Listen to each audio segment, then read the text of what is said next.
pues nada, yo quiero en primer lugar agradecer al Instituto de Estudios para la Paz y la Cooperación la invitación a participar en esta sesión. Bueno, quería también felicitaros, ¿no?, por la elección de la temática. Me parece muy interesante que hayáis abordado la eficiencia de la cooperación y, por supuesto, escucharé con suma atención la exposición de Emma. Creo que analizar, ¿no?, la eficiencia y la eficacia de los instrumentos de cooperación, bueno, pues es una práctica que evidentemente nos permite mejorar la calidad de nuestra cooperación, de nuestros modelos, de nuestros instrumentos y ello además tiene un impacto, ¿no?, en el avance en nuestros objetivos, que en este caso nuestro objetivo general, ¿no?, es la erradicación de la pobreza estructural y el desarrollo humano sostenible. Felicitaros porque, bueno, creo que es un enfoque singular, fundamentalmente porque además también los foros normalmente, ¿no?, que organizamos, pues siempre intentamos, ¿no?, dar voz y focalizar y visibilizar las desigualdades y nuestras prioridades estratégicas y sectoriales, y por eso me parece que esta jornada también es muy pertinente porque aborda esa otra parte, ¿no?, que tiene que ver más con la evaluación, con el impacto y con la eficiencia de los proyectos, ¿no? En este ámbito sí que me gustaría, y quizás hacéis referencia a ello con posterioridad, pero sí que me parece interesante poder señalar dos documentos clave que seguro que conoceréis, que es, por un lado, la Declaración de París sobre la eficacia de la ayuda al desarrollo y también el acuerdo del Gran Bargain. La Declaración de París, como sabréis, es un acuerdo internacional que establece compromisos globales por parte de países donantes y receptores, precisamente con el objetivo, con la finalidad de hacer la ayuda oficial al desarrollo más eficaz y más transparente, que se articula en torno a 5 principios, como es la apropiación de la implementación de la ayuda, en el sentido de que los países, ¿no?, con los que cooperamos tienen que ejercer también un liderazgo efectivo sobre sus políticas y estrategias, con la alineación de los países donantes con las estrategias de los países receptores, con la armonización del enfoque y las acciones entre los países donantes, con el enfoque en los resultados que se miden efectivamente mediante marcos de evaluación y también con la rendición mutua de cuentas, ¿no? Por su parte, el acuerdo de Gran Bargain, que seguramente también sabréis, es un acuerdo entre los principales donantes y proveedores de ayuda internacional, que está también vinculado a la mejora de la eficacia y la eficiencia de la acción humanitaria. En este caso se concentra fundamentalmente en la acción humanitaria que se adoptó además en la Cumbre Humanitaria Mundial de Estambul en 2016. Y que, bueno, pues es cierto que incorporó una serie de cambios importantes, ¿no?, en las prácticas de trabajo de los donantes y de las organizaciones de ayuda humanitaria. No me quiero extender mucho más. Un último apunte, ¿no?, en relación a lo que tiene que ver con la transparencia y la rendición de cuentas, por así decirlo.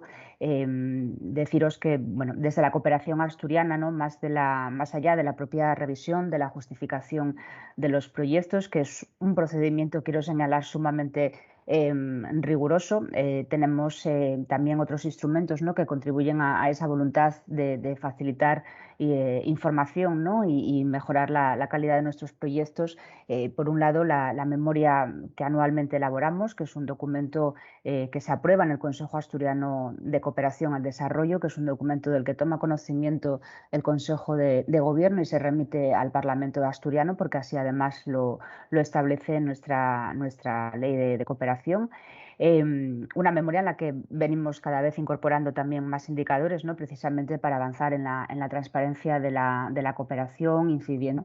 Quería señalar la memoria, pero también bueno, decir, ¿no?, que hay otra herramienta que es verdad que en 2020 por la pandemia no pudimos bueno, establecerla, pero que este año sí la vamos a retomar y que creo que es una fuente muy importante también de información en lo que tiene que ver con las evaluaciones de los proyectos y de los instrumentos, que son las evaluaciones ex post que hacemos en todas las iniciativas, ¿no? Así que, bueno, nada, estas breves referencias simplemente para apuntar algunas referencias de la cooperación también asturiana y nada más, agradeceros de nuevo la invitación, y yo ya me quedo en silencio para escucharos. Muchas gracias. Muchas gracias, Beatriz. Bueno, yo me llamo Susana Álvarez Otero y soy profesora titular de Economía Financiera y no voy a emplear mucho tiempo porque la protagonista de hoy es Emma Álvarez Valle, pero lo que quiero decir es lo que representa para mí estar aquí. A nivel académico, pues lo que va a presentar Emma forma parte, y lo luzco con orgullo, de esta tesis doctoral que se titula Eficiencia de las ONGD, indicadores y estudios mediante el análisis de rendimiento Prometee, que he tenido el honor profesional de dirigir y que puedo decir o anticipar, por lo que tiene importancia desde el ámbito académico, que fue valorada con sobresaliente cum laude por unanimidad por un tribunal con catedráticos de referencia a nivel español que destacaron sobre todo el inmenso trabajo que hay detrás y lo novedoso de esta tesis doctoral, y parte de ello nos lo va a presentar ahora. Y precisamente, aparte del ingente trabajo de recogida de datos que ha hecho Emma, es el aprovechamiento de los mismos y lo original es la forma en la que nos va a explicar hoy la medición de los indicadores. Entonces, en ese sentido, la aportación a nivel académico español es fundamental. Creemos además que el estudio que se emplea con aplicación de Topsis pues es la primera vez, por lo menos no conocemos estudios internacionales que lo hayan hecho, con lo cual es una novedad a nivel mundial y esperamos que obtenga, digamos, una publicación de referencia. Y yo creo que es muy importante pues, que instituciones, ¿no?, como el IEPC pues, realicen y colaboren en estudios de este tipo, y a nivel ya no solo académico, que es a lo mejor por lo que yo estoy aquí, sino a nivel social. El interés, ¿no?, el explicar estos indicadores a la gente, a la sociedad, el saber que es importante que estas entidades a las que se está dando el dinero sean eficientes, yo creo que hace que el estudio tenga un interés social importantísimo, ¿no? No me voy a alargar mucho más. Por la parte que me toca a nivel académico, pues subrayar la calidad académica del trabajo que ha defendido Emma y que en parte nos va a presentar hoy, y que ha sido pues, una novedad, un privilegio. Bueno, pues vamos allá. Muchísimas gracias a ambas por esta presentación y espero que, bueno, que os gusten un poco. Simplemente voy a contaros parte, como decía Susana, de lo que forma parte de una tesis doctoral que ha sido presentada a principios de este año. Y nos vamos a centrar en los indicadores, ¿de acuerdo? Vamos a explicar un poco, os voy a contar un poco que en primer lugar vamos a explicar un poco por qué surgió el estudio, ¿vale? Luego cómo fue el estudio y terminamos con las conclusiones. Bueno, pues nada, el estudio surge porque evidentemente las ONGs y sobre todo las pequeñas sabemos que dependen muchísimo de los fondos públicos, tanto de las subvenciones públicas como también de las donaciones privadas. Y hace más de 50 años, bastante más de 50 años, que la cooperación al desarrollo se está realizando y, sin embargo, la sociedad en determinados momentos comienza a preguntarse si es que sirve para algo, ¿no? Pues los problemas de pobreza, de analfabetismo, de salud siguen ahí y dicen, bueno, y con los fondos que estamos poniendo, ¿qué pasa, no? Por otro lado, pues sí es verdad que el donante, pues se habla de fatiga del donante, ¿no? De pues, continuamente estar apoyando. Y además surgieron ciertos anuncios, ciertas noticias en los medios de comunicación que hicieron que aún perdiesen más legitimidad. Si a todo ello sumamos que desde el año 2006 estamos en una grave crisis económica que provocó una disminución de los fondos y a la vez, a la par, un aumento de las necesidades de la población beneficiaria a la que se atiende, crisis que se ve agravada o que supuestamente se va a agravar mucho más con estas pandemias víricas que estamos viviendo, pues una de las preguntas que nos surgían era cómo podemos solucionar todos estos problemas, ¿no? Pues la solución pasaba por demostrar no solamente que en el mundo de la cooperación al desarrollo estamos consiguiendo los objetivos que se persiguen, sino que además están empleando los recursos de la mejor manera posible. Y ambos conceptos englobados en uno, pues se les llama, en el ámbito económico se le llama eficiencia. Pasaba por demostrar la eficiencia de estas entidades. Si es verdad que a la hora de estudiar la eficiencia en las entidades del sector no lucrativo, y más concretamente en las organizaciones no gubernamentales al desarrollo, nos encontramos con un montón de dificultades, con una serie de barreras. La primera barrera que vimos al estudiar el concepto era que no había una definición generalizada ni siquiera de lo que era cooperación al desarrollo, ni lo que era una organización no gubernamental al desarrollo y tampoco un concepto único de eficiencia para ese tercer sector, ¿no? Luego había una serie de limitaciones muy fuertes, sobre todo derivadas de la ausencia del lucro, que es la base fundamental del cálculo de la eficiencia en el resto de entidades. No se sabía muy bien cuál era el objetivo de las ONGDs, presentaban unos inputs, unos recursos peculiares, había voluntarios, había donaciones que respecto al mundo lucrativo, en el mundo lucrativo ambos conceptos no encajan. Y no se tenía tampoco muy claro cuáles eran los objetivos, cuáles eran los indicadores que se podían usar para mirar si se habían conseguido los objetivos que se buscaban. Por lo tanto, se tuvo que partir de eso, ¿no? Partimos de intentar dar una definición de lo que era la cooperación al desarrollo. Y sí es verdad que en esa definición muchas veces se incluyen conceptos, varios conceptos. Hay gente que introduce en la cooperación la ayuda de emergencia o la ayuda asistencial. Hay gente que introduce la educación para el desarrollo, la sensibilización en los países del norte. Se delimitó en el trabajo que se había realizado la cooperación al desarrollo como aquella que permite, o sea, que persigue cambios estructurales en un tercer país, normalmente en los países que se llaman del sur, para mejorar las condiciones de vida o económicas o políticas de ese país y usa para ello recursos que provienen de un país distinto. Y en ese sentido se definió la cooperación en el trabajo y también se definió lo que fue la organización no gubernamental al desarrollo, ¿no? Como aquella organización privada sin ánimo de lucro internacional y que realizaba ese tipo de cooperación, es decir, proyectos en países del sur, en terceros países. Respecto al término de eficiencia, ¿cómo adaptar la eficiencia al tercer sector? Bueno, estaba claro que si queríamos estudiar la eficiencia en organizaciones tenía que ser una adaptación microeconómica. La definición más usual en economía es la maximización de los outputs, es decir, de los resultados que se obtienen, minimizando los inputs, los recursos empleados para obtener esos resultados.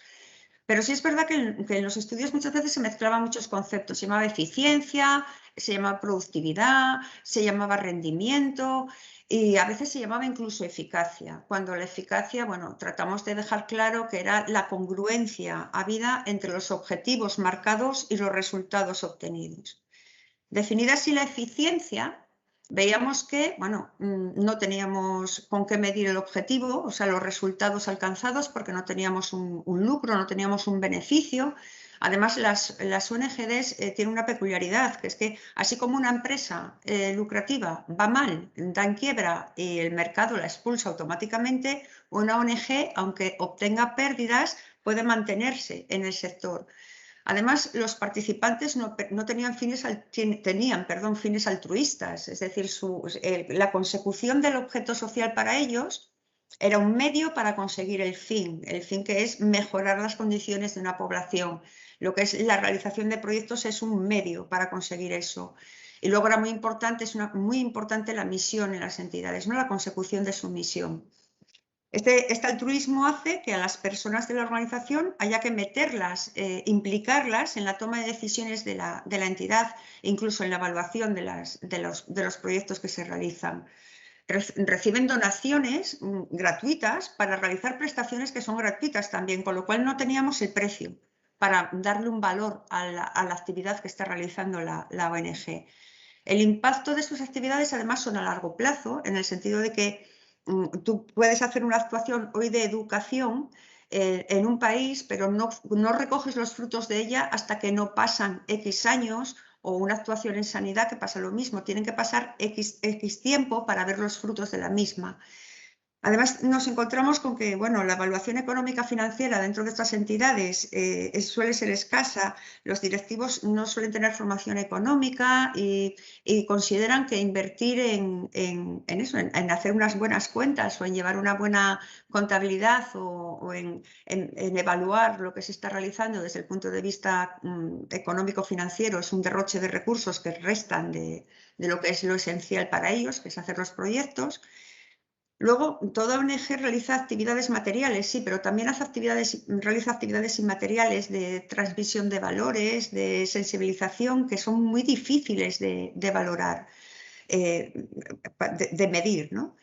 Existen personas voluntarias que no cobran y que la entidad tiene que tener siempre muy motivadas y además están sujetas a una alta rotación porque si no consigues mantener esa motivación se van. Y la última gran barrera que nos encontramos fue la ausencia de datos oficiales. Al no existir datos oficiales tienes que recurrir a los datos o bien que publica la coordinadora de ONGs o bien a los datos que están en las páginas web con las memorias de actividades de las entidades. ¿Qué íbamos a considerar como el objetivo de una organización no gubernamental del desarrollo? O sea, ¿qué es lo que perseguía las organizaciones? Bueno, estudiando la teoría había distintas interpretaciones, pero la más generalizada hoy en día es considerar el objetivo como la creación de valor para sus participantes, Si queríamos estudiar cuál era la creación de valor para sus participantes, y aquí voy a compartir pantalla para que veáis, voy a enseñaros una diapositiva. Viendo los participantes que hay en una organización, los socios, los directivos, los trabajadores, analizando qué es lo que estos buscaban por su colaboración en la ONG, llegamos a ver que todos ellos coincidían en cuatro grandes bloques. O buscaban prestigio o reconocimiento social por participar, como pueden ser los socios o incluso los voluntarios, ¿no? Un poco de me siento bien porque participo con una buena acción. O buscan seguridad laboral, formación, formarse, o experiencia en el trabajo, como puede ocurrir con los trabajadores o los voluntarios y voluntarias. Buscan el éxito de los proyectos y que se realice una buena gestión de los recursos, evidentemente lo buscan todos, pero sobre todo los donantes. Buscan ventajas fiscales o ventajas en la política exterior, como puede ser el caso de las administraciones públicas. Buscan financiación, las contrapartes, o buscan dar una buena imagen. Tanto las ONGs que la realizan como las propias administraciones públicas que piden siempre esa visibilidad del proyecto, ¿no? De la donación realizada para dar una buena imagen, para que la sociedad vea lo que estamos haciendo. Bueno, pues una vez que teníamos visto el objetivo, que era todo eso que buscan los distintos participantes en la ONG, ¿cuáles eran los recursos? Pues los recursos también los estudiamos y tienen tres peculiares: una financiación que es gratuita, pero no deja de ser un recurso financiero; unos recursos humanos que son gratuitos también, que son los voluntarios, pero que no dejan de ser trabajadores y que además sí que suponen un coste para la ONG de formación, de mantenerlos motivados, y después de que si se van pueden provocar una ruptura total en la elaboración en que se lleva a cabo el proyecto. O sea, todos buscan una recompensa, por lo tanto, en sentido estricto, se tienen que considerar recursos de la organización. Buscamos qué indicadores podíamos usar para saber si se estaban consiguiendo los objetivos de la ONG, entendidos como lo que hemos dicho, como los objetivos de la creación de valor para todos sus participantes. Y vimos que en los estudios que se han realizado hasta el momento, pues casi en todos ellos los indicadores se fijan por los propios autores del estudio, de una forma subjetiva. Y únicamente en un estudio que realizó Martín en el año 2015, se acudió a los técnicos de la ECID a preguntarles mediante encuestas qué indicadores se podrían usar. Y hay otro estudio también que se realizó trasladando indicadores del cuadro de mando integral, que es de las empresas lucrativas, intentando trasladarlo a las empresas no lucrativas. Pero la gran mayoría de los estudios realizados hasta el momento, los indicadores, tanto de objetivos como de recursos, estaban puestos por los propios autores de una forma subjetiva. En definitiva, teníamos la definición de eficiencia, queríamos demostrar la eficiencia para que las ONGs ganasen legitimidad, pero lo que no teníamos era indicadores ni de los objetivos que perseguían las organizaciones no gubernamentales al desarrollo, es decir, de la creación de valor para sus participantes, ni de los recursos de ellas. ¿Qué se nos ocurrió? Pues en una lectura de Medina Rey del año 2009, nos decía Medina Rey que la normativa y el procedimiento de gestión de subvenciones públicas es muy exigente y garantiza una transparencia hacia el donante. En la propia normativa de los donantes, tanto de la Comisión Europea como de la USAID, de la Agencia Americana, como de la ECID, de la Agencia Española, establecen las tres que el nivel de exigencia que tienen a la hora de elegir a las ONGs con las que trabajan garantiza que esas ONGs tienen un buen hacer interno, es decir, tienen un buen funcionamiento. Por lo tanto, si esto es así, de los criterios de elegibilidad de los donantes se podían inferir esos indicadores de buen hacer de las ONGs. ¿Qué nos suponía ello? Ello nos suponía, por un lado, analizar la normativa de los donantes, extraer de esa normativa los criterios, los indicadores, los requisitos, los pesos y las fuentes de verificación que estaban usando los donantes para garantizarse ese buen hacer de las ONGs, y una vez que los teníamos, pues aplicarlos como indicadores de eficiencia. Todo ello sabiendo que solamente podíamos usar aquellos indicadores de los que obtuviésemos datos. Y teníamos datos, los datos proporcionados en el informe de la coordinadora y los datos que podían figurar en las páginas web de las entidades. No teníamos más.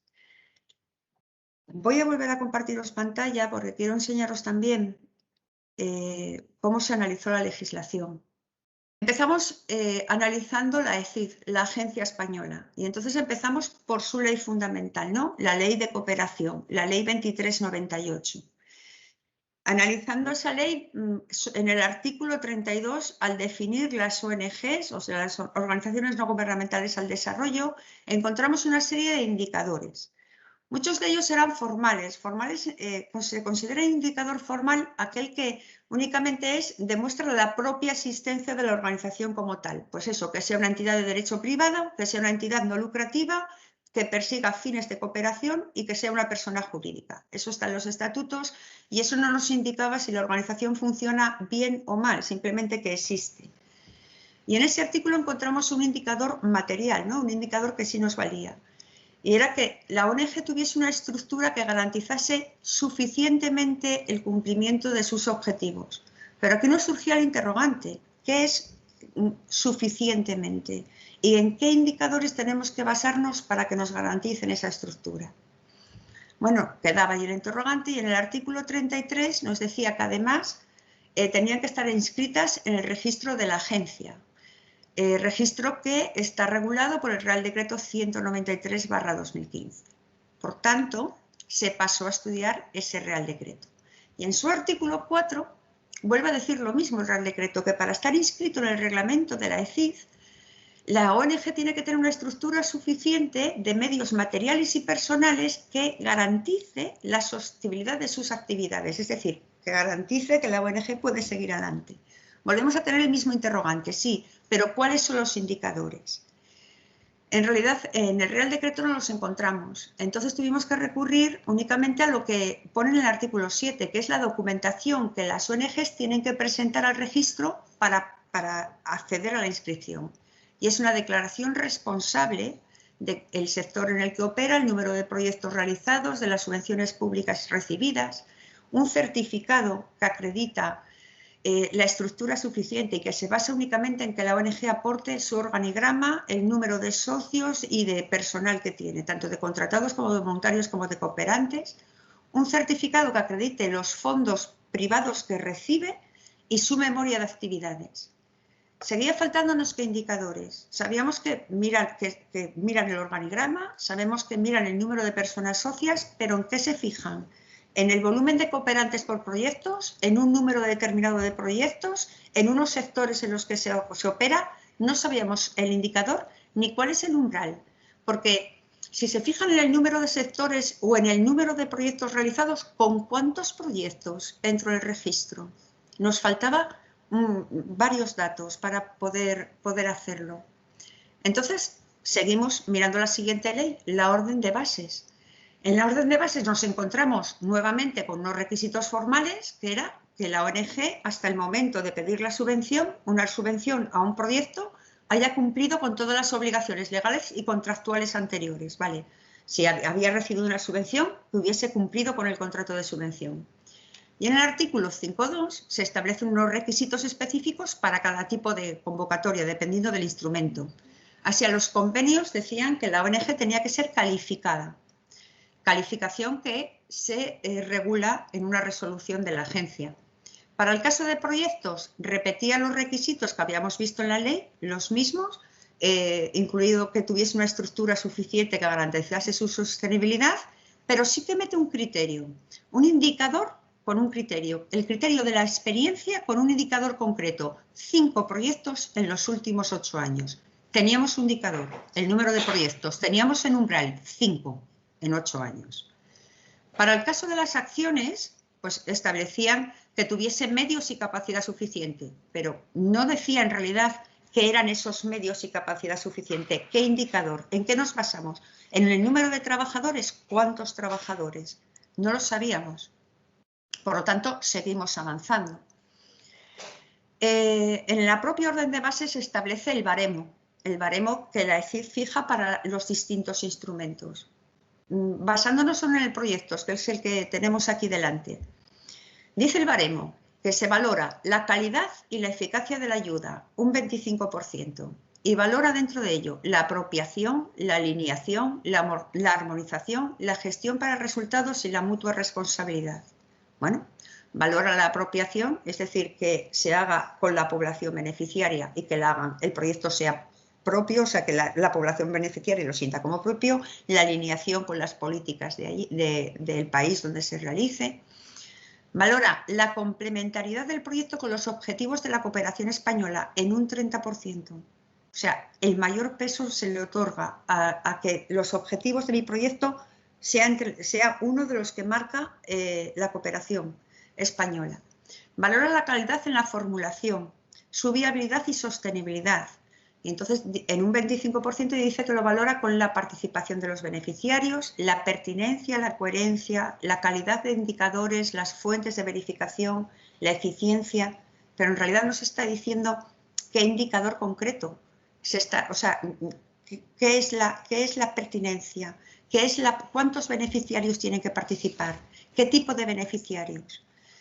Y luego solo le da un 20% a lo que sería el buen hacer interno de la entidad, la solvencia de la entidad, y la define, el único indicador que da aquí es la capacidad institucional de la entidad, de su contraparte, la solvencia que tiene y la experiencia.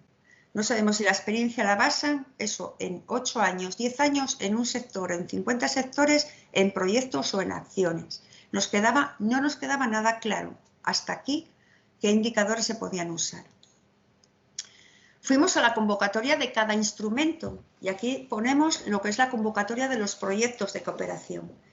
En los proyectos de cooperación para la solvencia institucional, que es el criterio que nos diría el buen hacer interno de la organización, sí que dice que se valora la transparencia en web, es decir, que en la página web de la entidad figure su memoria, las cuentas y la composición de los órganos de gobierno.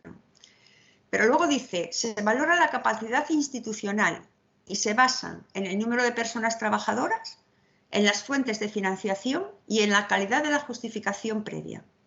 Y que exista un documento con principios éticos, es decir, normas de conducta y sistemas de control de los empleados. Pero en realidad, ¿en qué indicadores se basan? ¿En qué fuentes de financiación? ¿En el porcentaje de las fuentes públicas frente a las privadas? ¿En determinada cuantía de financiación privada o en determinada cuantía de financiación pública? Además, la calidad de justificación de subvenciones previas supuestamente son proyectos realizados con subvenciones públicas y que hayan llegado a buen puerto. Pero si la administración pública ha puesto alguna salvedad a ese proyecto, no es público, nosotros no lo sabemos, no existe una transparencia sobre qué proyectos se están subvencionando, ni esos proyectos subvencionados y los no subvencionados están en la web. Por lo tanto, tampoco podíamos sacar indicadores claros de la convocatoria de los proyectos. En definitiva, y para recapitular, sí sabíamos de la lectura de la legislación que hay 4 criterios. El de la experiencia, se basan en los recursos humanos, en los recursos financieros y la transparencia. Pero solo sacábamos 2 indicadores. El número de proyectos realizados que salía de la convocatoria de proyectos y la transparencia en web. Es decir, que figurasen en la página web la memoria, las cuentas de la entidad y la composición de sus órganos de gobierno. y solo teníamos 3 fuentes de verificación. Nos habían pedido el organigrama, la memoria de actividades y la página web. Por lo tanto, nos quedaban hasta ese momento bastantes dudas. Por seguir con la legislación, para que sigáis viéndola, nos faltaban indicadores. Y esa falta de indicadores de la agencia española únicamente pudimos suplirla yendo a la resolución de calificación. Porque, os voy a llevar con un enlace, si me permite. En la resolución de calificación, me voy a ir al final para que lo veáis, se establecen, para considerar a una ONG calificada, se establecen pues, una serie de indicadores y ahí sí que son, fijan el indicador, por ejemplo, la plantilla media, como podemos ver aquí, fijan los puntos que se le asignan al indicador y además fijan qué valor tiene que tener ese indicador para que se le asigne determinados puntos. Por ejemplo, vamos a ver el primero que nos salga.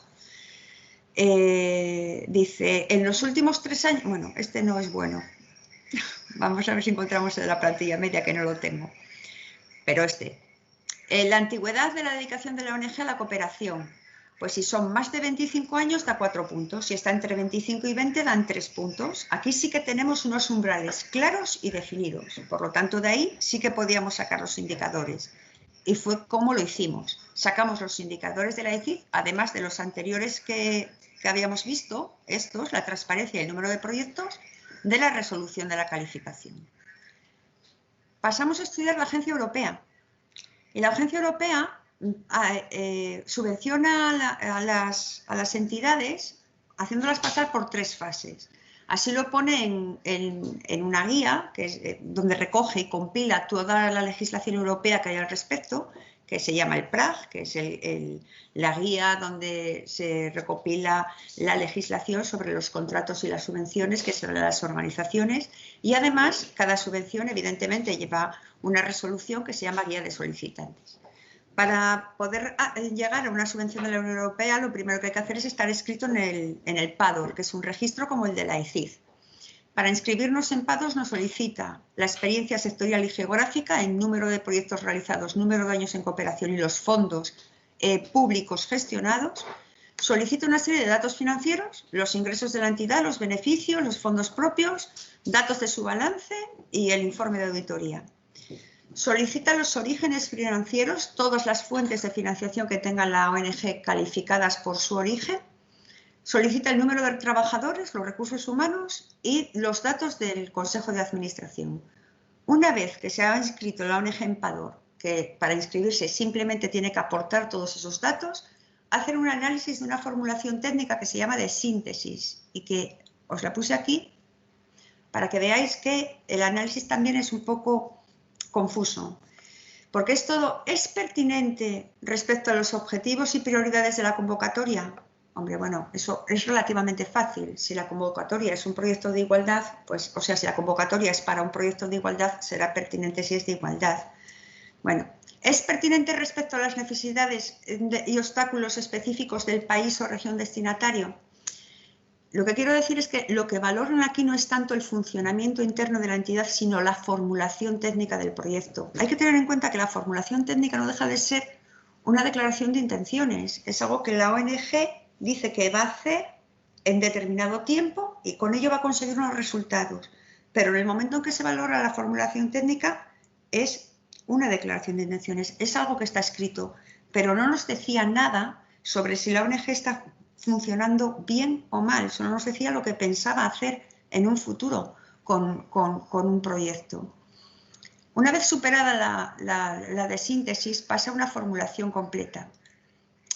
Y la Europeaid, de esa formulación completa, por lo que se refiere a cómo hace la entidad las cosas, solo tiene un punto, que es el punto 1, la capacidad financiera y operativa, y analiza, ¿tienen los solicitantes suficiente experiencia en gestión de proyectos? Bien, miran la experiencia en la gestión, miran la experiencia técnica, miran la capacidad de gestión y dicen en particular el personal, el equipamiento y la capacidad para gestionar el presupuesto.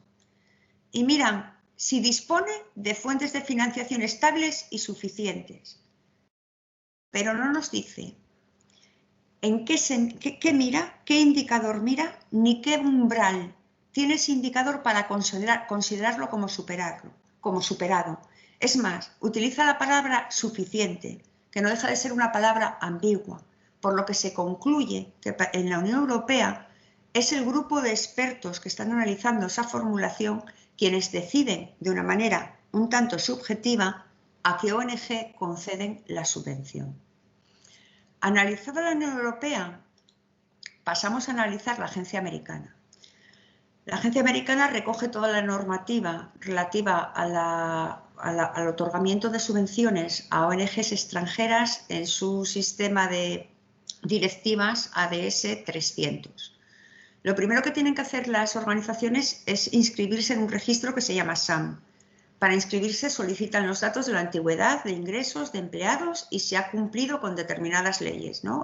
Sobre todo americanas, las leyes de contratos, las leyes de la seguridad social, las leyes de impuestos y determinadas normas éticas. Bueno, posteriormente realiza una selección previa en la que solicita la entidad los años que tiene de experiencia en el sector y los proyectos realizados. Le solicita los recursos financieros humanos, el número de empleados y también las fuentes de financiación y vuelve a revisar que cumpla toda la legislación. Pasada esa selección previa, que simplemente nos dice pues, lo que acabo de contar, que se basa en el número o sea, en la experiencia en proyectos y en la experiencia en el sector, fija unos criterios en la convocatoria del proyecto. Y ahí sí que nos dice que se basa en analizar el número de proyectos realizados anteriormente, pero no dice cuántos son los necesarios para superar la fase y los años que tiene que llevar operando la ONG en el país donde va a hacer la intervención. Y esto sí que los fija cada convocatoria. Si dice 5 años, 6 años, 8 años, cada convocatoria fija un número de años.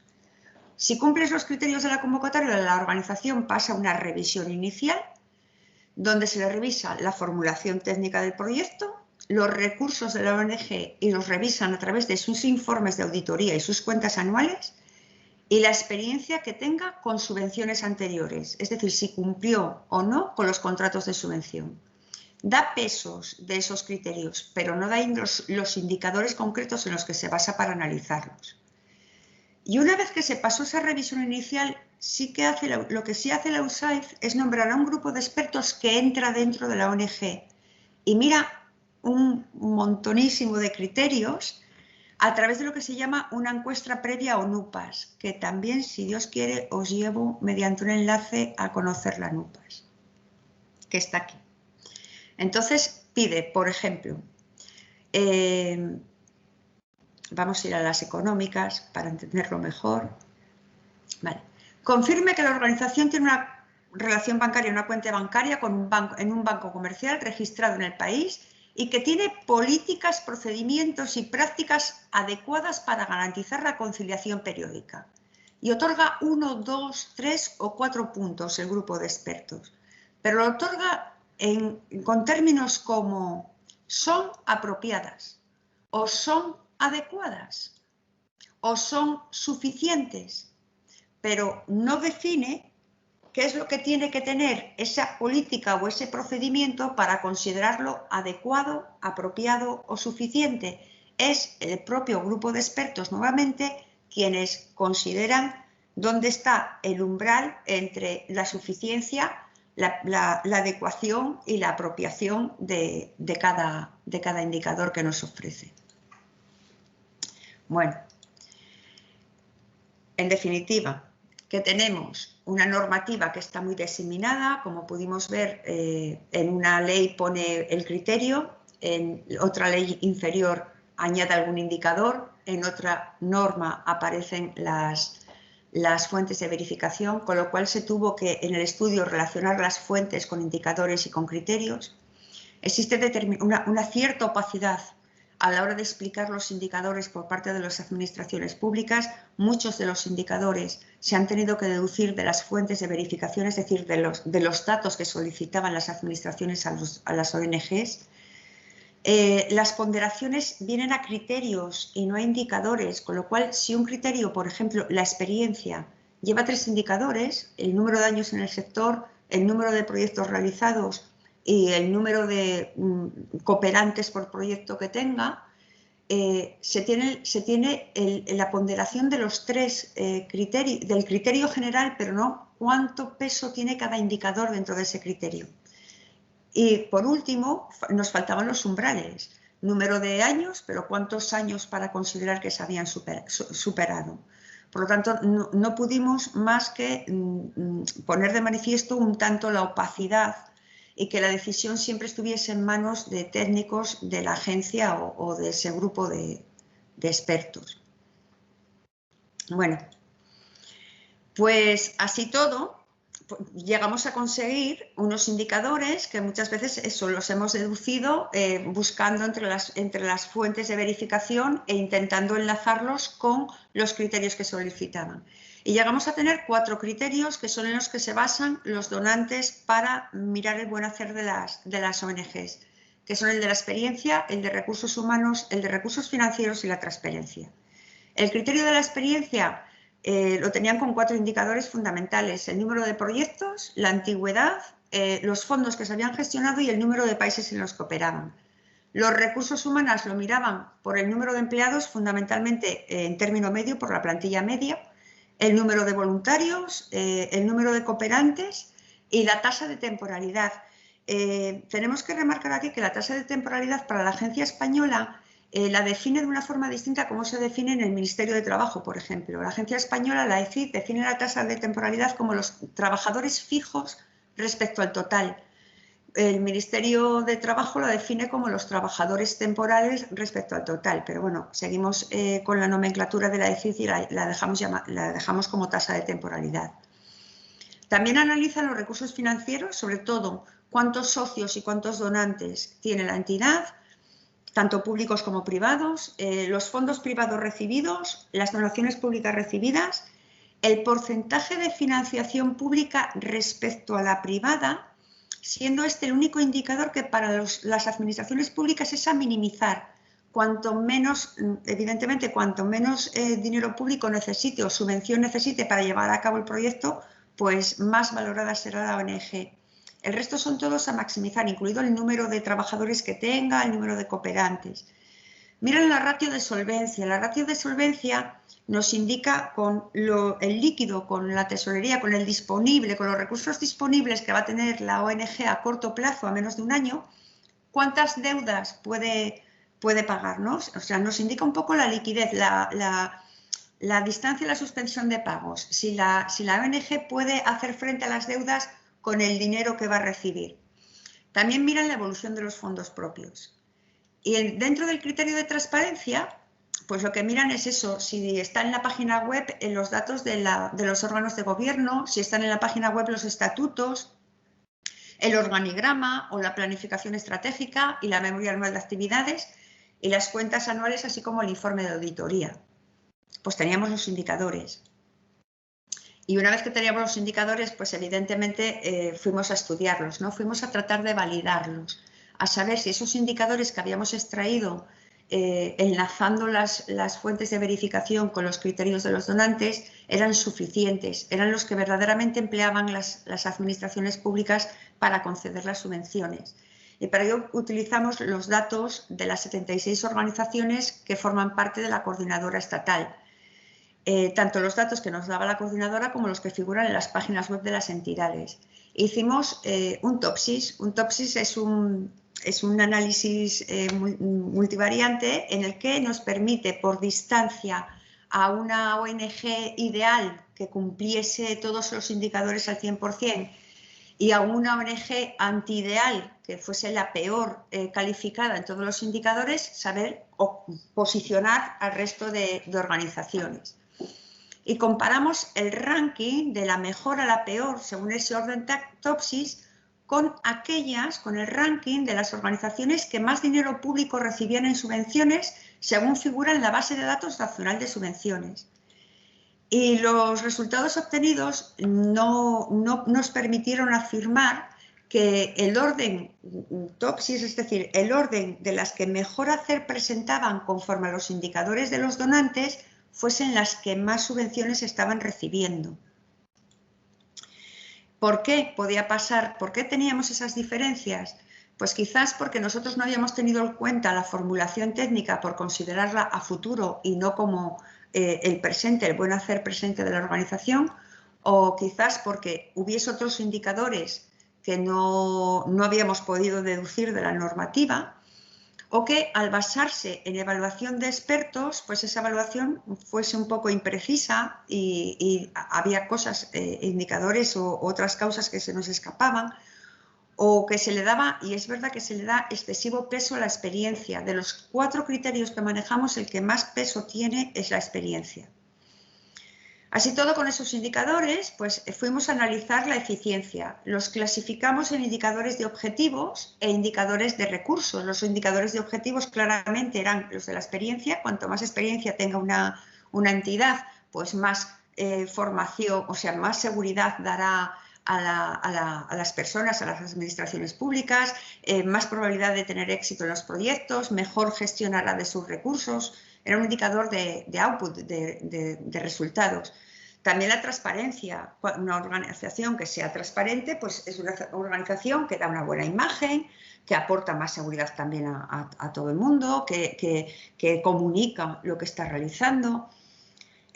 La tasa de temporalidad en los trabajadores fijos respecto al total fue un indicador que consideramos de objetivos. ¿Por qué? Porque le da a los trabajadores la seguridad en su trabajo. Si la tasa de temporalidad es alta, eso quiere decir que hay una poca rotación de trabajadores y es un objetivo que tienen los trabajadores de las ONGs, el mantenerse en su puesto de trabajo.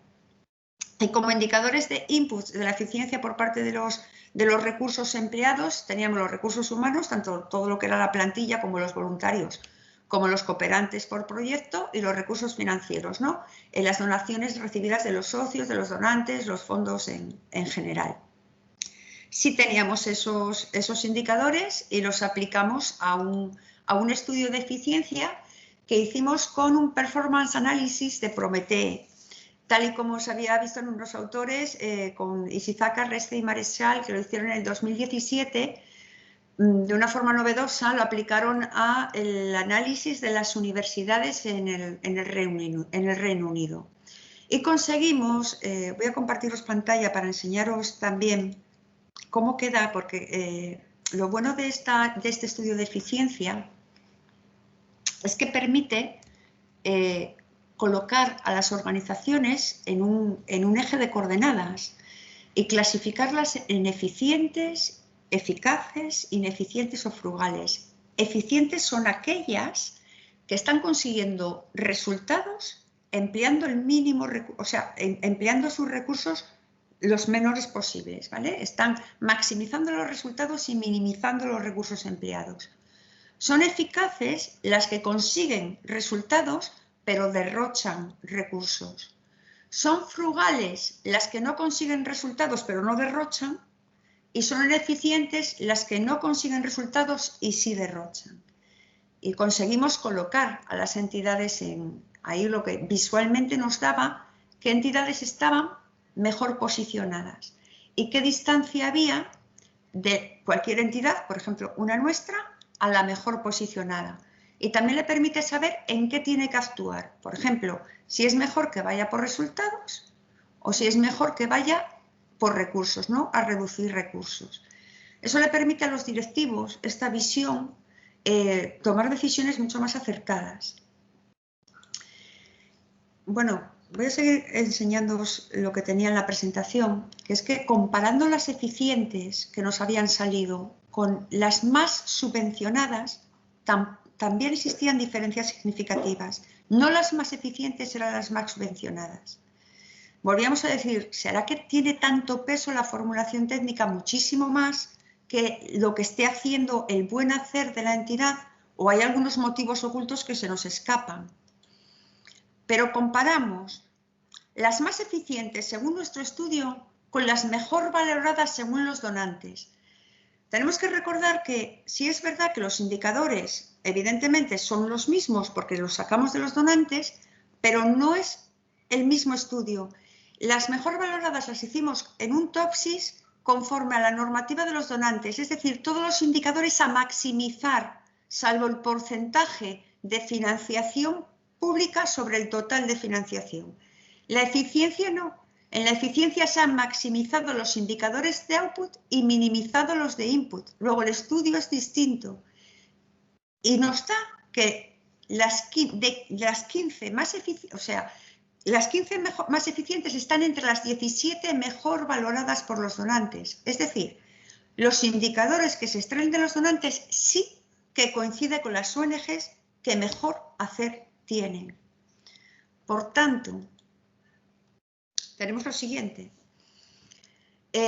Las más eficientes no son las más subvencionadas. Las que mejor hacer presentan conforme a los indicadores de los donantes tampoco son las más subvencionadas.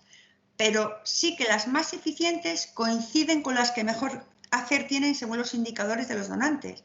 Por lo tanto, aquí hay algo que en nuestro estudio se nos escapa y eso es lo que dejamos para estudios posteriores. Dejamos para estudios posteriores, no sé si me estáis viendo la pantalla, decidme que sí o que no. No, me estáis viendo a mí, ¿no? Ah, creí que estaba compartiéndoslo porque en la diapositiva es mucho más visual lo que os estoy intentando decir. Bueno, pues sí es verdad que los indicadores de los donantes están bien establecidos. Es decir, los indicadores de los donantes que hemos sacado de los donantes demuestran la eficiencia. Pero hay indicadores que nosotros no hemos llegado a poder deducir de la propia normativa y que quedan para estudios posteriores, el que alguien hable con los técnicos o le comunique a las agencias los resultados de ese estudio para que ellos sean más explícitos en esos indicadores, para los que nos dedicamos a estudiar su normativa y no a pedir proyectos que posiblemente se nos escapen, podamos comprenderlos y entenderlos. Pero bueno, de ahí hemos sacado esos indicadores que esperemos que a futuro pues, nos permita colaborar más, saber que lo estáis haciendo bien, que sí es verdad que tenéis los indicadores en buena dirección, sin embargo no apuntan, parece que los resultados que están dando esos indicadores no son del todo los más correctos, pero sí que estarían bien fijados. Y nada, pues muchísimas gracias por la atención que habéis tenido y muchísimas gracias a todos por estar ahí.